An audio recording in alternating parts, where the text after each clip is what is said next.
ઉનામાં જે ઘટના બની એના દ્રશ્યો ટેલિવિઝન ઉપર મેં પ્રત્યક્ષ પણ જોયા છે.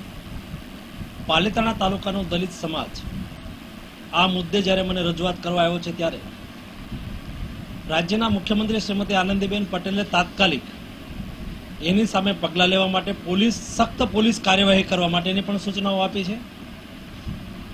છતાં પણ આપ સૌની રજૂઆતને ધ્યાને લઈને આ વિષય પુનઃ હું રાજ્ય સરકાર સમક્ષ મૂકીશ. રાજ્યમાં કોઈ દલિત પરિવારને અન્યાય ન થાય એ જોવાની જવાબદારી સ્વાભાવિક રીતે અમારી છે અને અમે તમારી સાથે છીએ. રાજુલામાં થોડા ટાઈમ પહેલા જે બનાવ બન્યો ત્યારે આ દુઃખદ ઘટના બીજી સામે આવી. તો આવું ગુજરાતમાં વારવાર બની શકે?